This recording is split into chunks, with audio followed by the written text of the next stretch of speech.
नमस्कार दोस्तों, स्वागत है आप सभी का हमारे इस YouTube चैनल पर। दोस्तों, हम सभी के लिए एक खुशखबरी है। तो ईपीएफओ ने हाल ही में स्टेनोग्राफर पोस्ट के लिए एक नोटिफिकेशन इशू कर दिया है। तो जो भी कैंडिडेट इस पोस्ट के लिए एलिजिबल है, ठीक है, और जो इंटरेस्टेड है वो इसके लिए अप्लाई कर सकते हैं। तो आज अपने जानेंगे इस नोटिफिकेशन में क्या क्या चीज़ें हैं, जो मेनली एग्ज़ाम का प्रोसीजर क्या रहेगा, एज क्राइटेरिया क्या है, क्वालिफिकेशन क्या है एसेंशियल, और जो पे लेवल है वो क्या रहेगा। तो चलिए करते हैं अपने आज इस नोटिफिकेशन का डीएनए। तो सबसे पहले देखिए, जो जनरल इंस्ट्रक्शन है उनको देख लेते हैं अपने। तो जनरल इंस्ट्रक्शन में क्या है कि candidate can apply for the above post through online mode. तो कोई भी कैंडिडेट जो है अप्लाई करना चाहता है वो ऑनलाइन मोड में अप्लाई कर सकता है। The application form in any other mode shall not be accepted. Online mode के अलावा किसी भी मोड में अगर जो एप्लीकेशन वो सबमिट करता है वो एक्सेप्ट नहीं की जाएगी ईपीएफओ द्वारा। और only one application is submitted by the candidate for the post. तो सिर्फ जो एक पोस्ट जो एक ही एप्लीकेशन है वो कैंडिडेट ट्राई करेगी वो सबमिट करे इस पोस्ट के लिए। अगर कोई कैंडिडेट एक से ज़्यादा एप्लीकेशन क्या करता है, सबमिट करता है कोई सेम कैंडिडेट, तो उस कंडीशन में क्या होगा जी कि जो लास्ट एप्लीकेशन होगी जो सबमिट की जाएगी उसके द्वारा, उसी को ही as a final application consider किया जाएगा ईपीएफओ डिपार्टमेंट द्वारा। फॉर एग्जांपल, मान लो कोई कैंडिडेट 5 एप्लीकेशन अगर अप्लाई करता है तो उसकी जो लास्ट जो एप्लीकेशन है, जो 5 नंबर की जो एप्लीकेशन रहेगी उसी को कंसीडर किया जाएगा। या फिर कोई 10 करता है तो उसकी जो 10वीं एप्लीकेशन है वही as a last application consider की जाएगी ईपीएफओ डिपार्टमेंट द्वारा। आगे चलते हैं। आगे देखिए, जो नेम ऑफ द पोस्ट है वो रहेगी स्टेनोग्राफर की। ग्रुप सी ये पोस्ट रहेगी। लेवल 4 इसका पे स्केल रहेगा।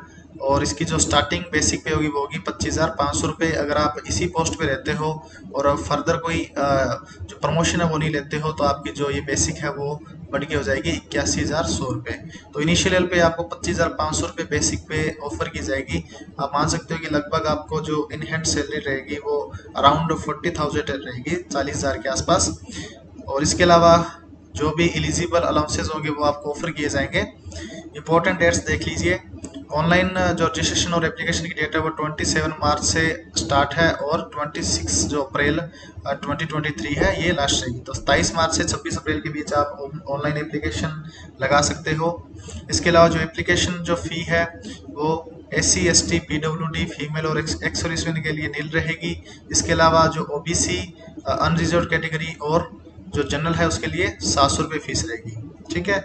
और जो इसके अलावा अगर आप जो ऑनलाइन एप्लीकेशन डालोगे उसके अलावा 700 रुपये के अलावा अगर कोई भी बैंक चार्जेस वगैरह डिडक्ट होते हैं तो वो कैंडिडेट को ही बोर करने रहेंगे।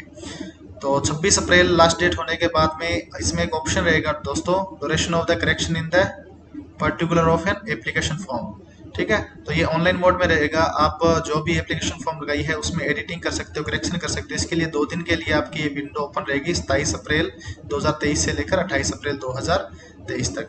इसके अलावा जो फर्दर जो डेट है वो भी अनाउंस नहीं की गई है, लाइक आपके जो एडमिट कार्ड है, फेज 1 जो एग्ज़ाम रहेगा, ठीक है, या जो रिजल्ट है वो कब तक होगा, तो वो आपको इस ऑफिशियल वेबसाइट पे जो एक, क्योंकि एग्जाम है वो NTA national testing agency conduct करा रही है, तो recruitment.nta.nic.in पे आप ऑफिशियल रूप से जो डाउनलोड है अपने एडमिट कार्ड कर सकते हो। इसके अलावा ईपीएफओ की जो ऑफिशियल वेबसाइट है epfo.gov.in पे, इस पे जाके भी आप कर सकते हो। तो फर्दर अभी डेट अनाउंस नहीं है, वो ऑफिशियल वेबसाइट पे अनाउंस कर दी जाएगी, ठीक है। इसके अलावा स्कीम ऑफ एग्जामिनेशन, जो एग्जाम में सिलेक्शन का प्रोसीजर रहेगा वो क्या रहेगा, ये 2 स्टेज में रहेगा। स्टेज फर्स्ट में कंप्यूटर बेस्ड एग्जामिनेशन रहेगा, ठीक है, और स्टेज सेकंड में आपको जो शॉर्ट लिस्ट कैंडिडेट हैं उनको बुलाया जाएगा। और जो भी कट ऑफ रहेगी स्टेज फर्स्ट की, जो स्टेज सेकंड है उसमें क्या होगा, एक स्किल टेस्ट होगा स्टेनोग्राफर का स्टेज सेकंड में। तो इसमें जो स्टेनोग्राफर की दो अलग अलग कैटेगरी है। एक तो डिक्टेशन, इसमें क्या है 10 minute at the rate of the 80 word पर मिनट, ठीक है, यानी 10 मिनट का ये ड्यूरेशन रहेगा। कंप्यूटर बेस्ड ये रहेगा जो डिक्टेशन बैकग्राउंड के कैंडिडेट है उनके लिए। तो 10 मिनट की ये एक टेस्ट रहेगा जिसमें आपको टाइप करने हैं 80 वर्ड पर मिनट। इसके अलावा जो ट्रांसक्रिप्शन जो बैकग्राउंड के जो कैंडिडेट है उनके लिए 50 मिनट जो है इंग्लिश, और जो 65 मिनट है वो हिंदी, ठीक है। और ये भी ओनली ऑन कंप्यूटर बेस्ड ही रहेगा, ठीक है। तो ये अपनी जो स्पीड है ये उन्होंने मेंशन की है, जो टाइप जो फेस सेकंड है जिसमें स्किल टेस्ट रहेगा। आगे देखते हैं, इसके अलावा ये वैकेंसीज डिक्लेयर कर रखी है, ठीक है। तो अलग अलग कैटेगरी के हिसाब से है।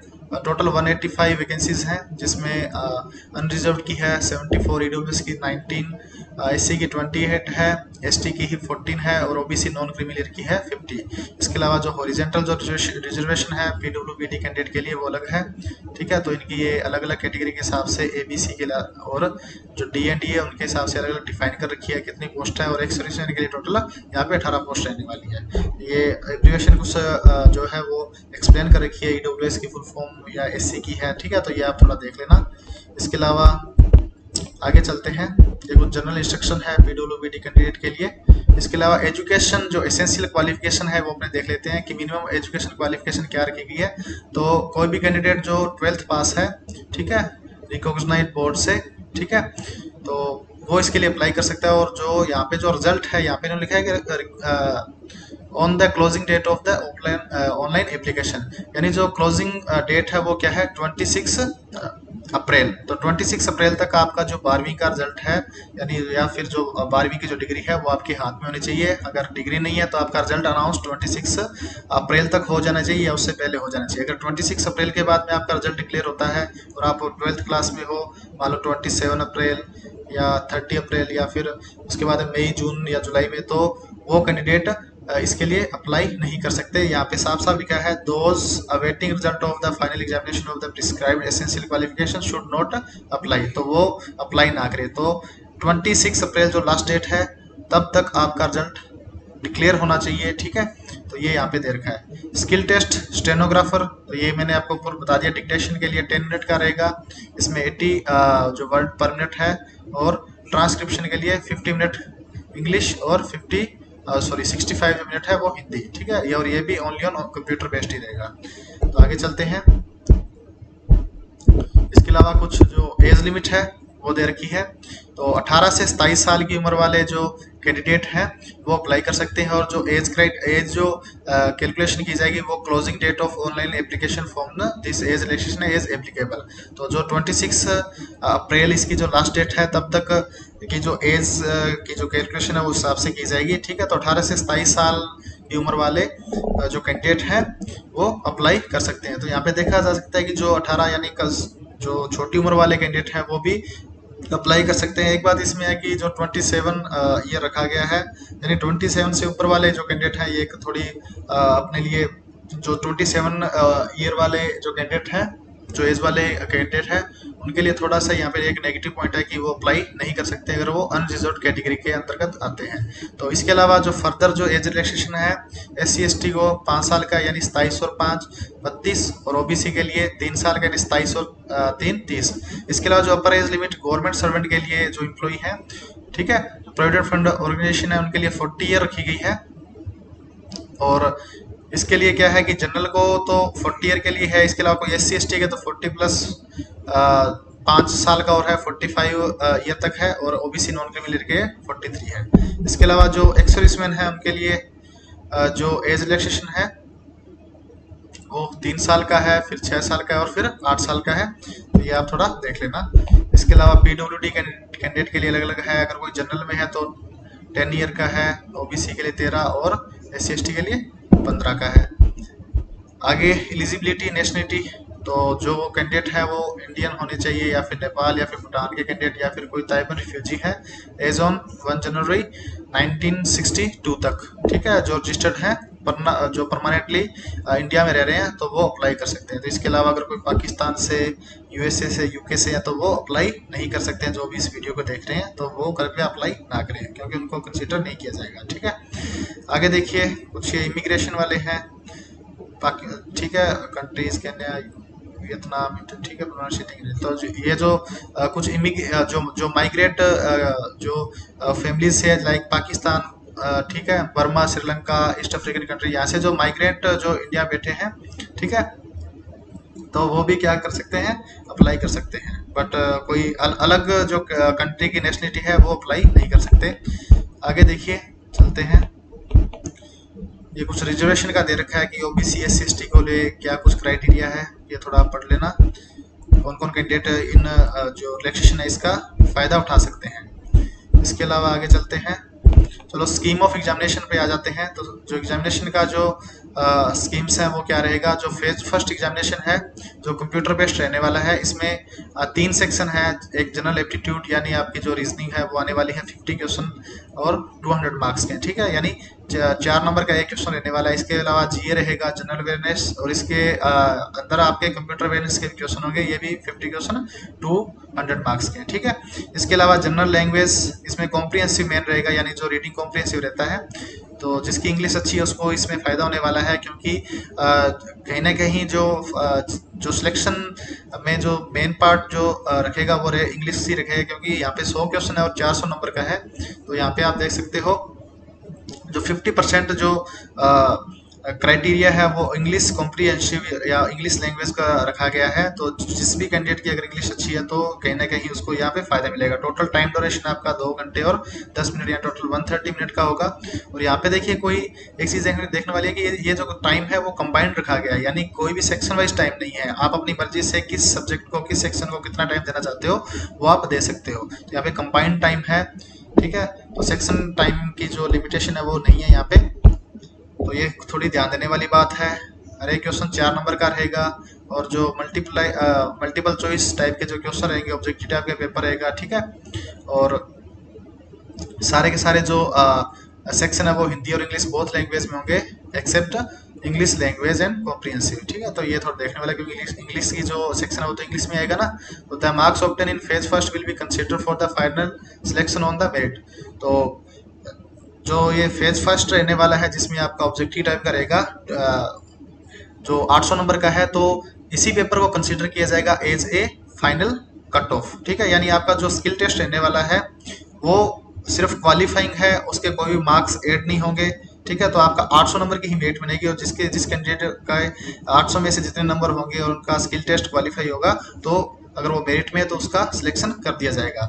और each wrong answer there will be negative marking होता है 1/4, यानी 1/4 आपकी 1/4 नेगेटिव मार्किंग रहने वाली है। 2 नंबर का आएगा तो 0.50 आपके पर नेगेटिव अटेम्प्ट पे आपके नंबर काटे जाएंगे, और टोटल यहाँ पे 800 नंबर का रहने वाला है।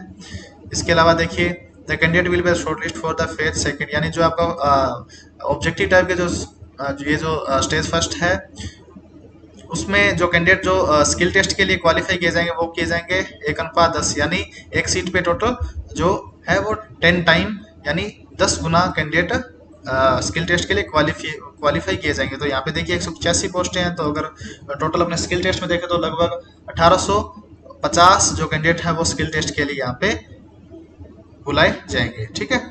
और अगर कोई एग्ज़ाम है वो, अगर ये एग्ज़ाम एक से ज़्यादा सेशन में अगर हेल्ड किया जाता है तो जो डिफिकल्टी ऑफ लेवल है उसके आधार पर नॉर्मलाइजेशन किया जाएगा अलग अलग पारी का, ठीक है।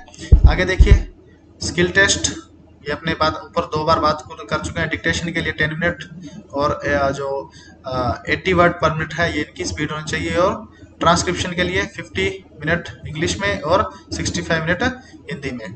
तो ये इनका जो डिक्टेशन या फिर जो रहने वाला है ये अपने देख लें, ये थोड़ा अच्छे से देख लेना। इसके अलावा स्किल टेस्ट क्या है, stenographer will be the qualifying nature, यानी जो स्किल टेस्ट है वो आपका क्वालिफाइंग नेचर रहने वाला है।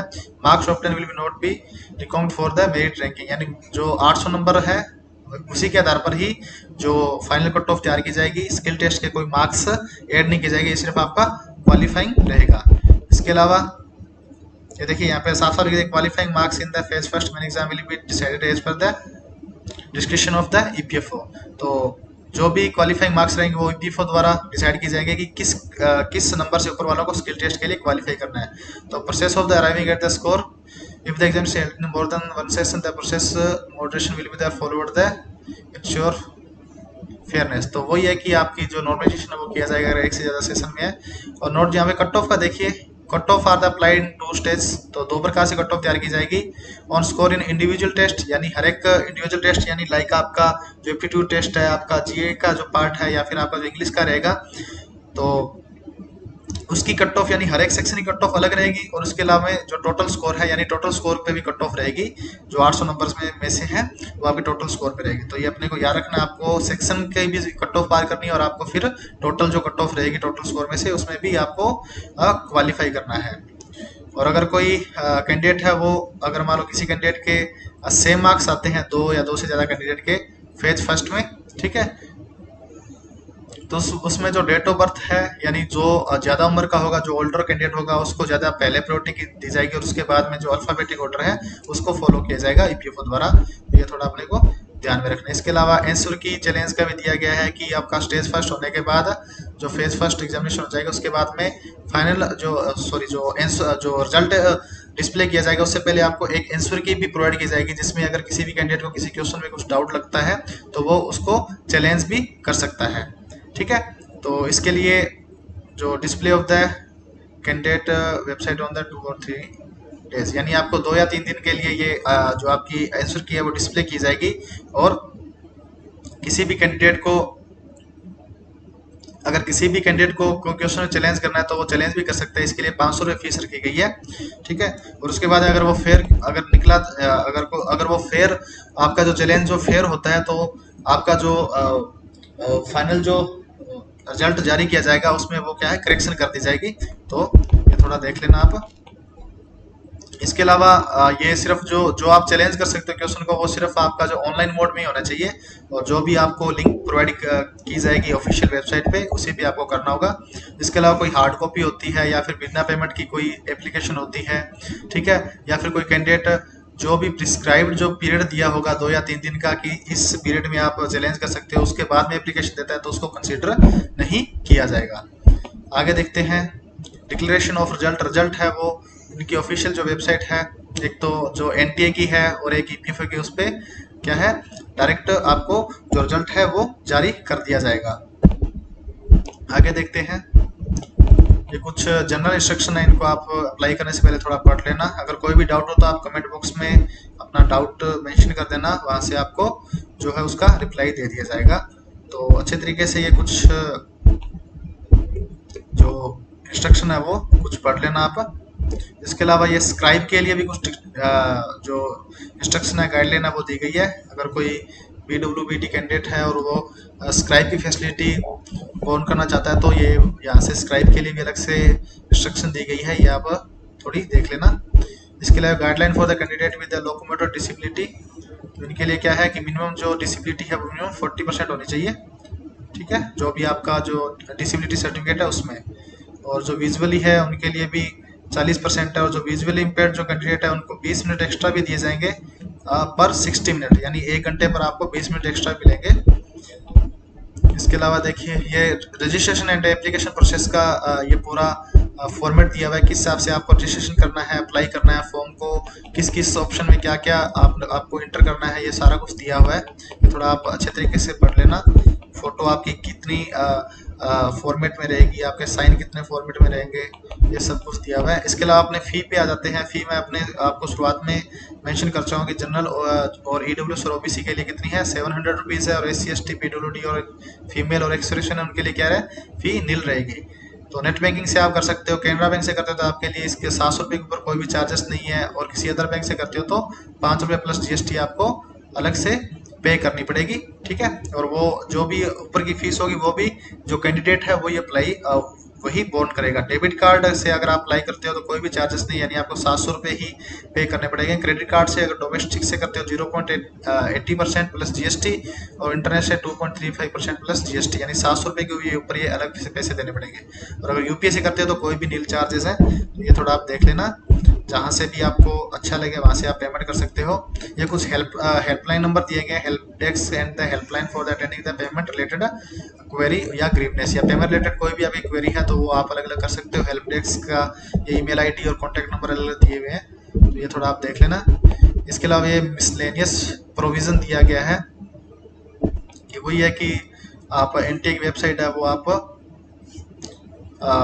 विजिट करते हैं, या फिर EPFO की जो ऑथेंटिक वेबसाइट है वो वहाँ पे जो इन्फॉर्मेशन दी गई वही वैलिड मानी जाएगी। ये कुछ जनरल इन्फॉर्मेशन है, थोड़ा आप अच्छे तरीके से देख लेना। इसके अलावा अपने आ जाते हैं लिस्ट ऑफ एग्जामिनेशन सेंटर, यानी जो एग्जामिनेशन सेंटर है वो कहाँ कहाँ पे होगा, जो अपना फेज फर्स्ट रहने वाला है। तो उसका ये अलग अलग स्टेट के हिसाब से, यानी किस किस स्टेट में कहाँ कहाँ पे है। तो अपना जो भी नियर बाय प्लेस है जहाँ से आप अप्लाई करना चाहते हो, पहले ही अपने ये लिस्ट में आप देख लेना कि कहाँ से आप अप्लाई करना चाहते हो। अगर यहाँ पे आपका वो नियर बाय जो सेंटर है वो नहीं है, तो उसके अलावा जो सेकंड ऑप्शन है नियर बाय सेंटर का, वो आप यहाँ से देख लेना। ठीक है, तो ये अलग अलग स्टेट वाइज दिए गए कि स्टेट में कहाँ कहाँ पे इनका एग्जामिनेशन सेंटर होगा। और बाकी ये यहाँ पे कुछ ओबीसी का जो सर्टिफिकेट है उसका फॉर्मेट दिया गया है कि कौन सा फॉर्मेट वैलिड माना जाएगा, ये आप यहाँ से देख लेना। फिर ओबीसी की है ये डिक्लेरेशन दी गई है, जो है ओबीसी कैंडिडेट नॉन क्रीमी के अंतर्गत आते हैं और वो रिजर्वेशन का फायदा लेना चाहते हैं, तो ये उसकी डिक्लेरेशन है। इसके अलावा आप यहाँ पे एक्स सर्विसमैन का जो फॉर्मेट रहेगा वो यहाँ पे दिया गया है। इसके अलावा आगे ईडब्ल्यूएस हो गया या SC/ST हो गया। ठीक है, तो ये अलग अलग जो कैटेगरी है, या PWBD कैंडिडेट हो गए, तो उनके लिए कौन कौन सा जो सर्टिफिकेट है उसका फॉर्मेट कैसा होना चाहिए, तो ये सारा कुछ दिया गया, ये आप थोड़े अच्छे तरीके से देख लेना। बाकी मैं ये नोटिफिकेशन नीचे डिस्क्रिप्शन लिंक में डाल दूंगा, तो टेलीग्राम चैनल पे जाके वहाँ से आप अप्लाई कर सकते हैं। तो दोस्तों 27 मार्च से लेके 26 अप्रैल तक ये एप्लीकेशन ओपन रहेगी। ठीक है, विंडो ओपन रहेगी, वहाँ से आप अप्लाई कर सकते हो। इसके अलावा 27 अप्रैल और 28 अप्रैल 2 दिन ये रहेंगे। आप जो भी आपकी आपने एप्लीकेशन लगाई उसमें करेक्शन भी कर सकते हो, करेक्शन करने का भी ऑप्शन है। ठीक है, तो अभी तक आगे की जो डेट है वो नहीं दी गई, आप नोटिफिकेशन को पढ़िए। अगर आप एलिजिबल हो तो इस पोस्ट के लिए अप्लाई कीजिए, एक अच्छी पोस्ट है, सेंट्रल गवर्नमेंट के डिपार्टमेंट में आपको काम करने का मौका मिलेगा और आपका जो पे स्केल है वो भी अच्छा है। ठीक है, तो एक अच्छे तरीके से आप ये नोटिफिकेशन है वो पूरा रीड कर लीजिएगा। कोई भी डाउट हो तो आप कमेंट बॉक्स में डाल दीजिएगा, वहाँ से आपको जो भी आपकी क्वेरी है वो वहाँ से रिसोल्व कर दी जाएगी। ठीक है, तो आप करिए अप्लाई, अच्छे तरीके से पढ़िए नोटिफिकेशन को, और जो भी कैंडिडेट इंटरेस्टेड है इस पोस्ट के लिए अप्लाई कीजिए। Thank you.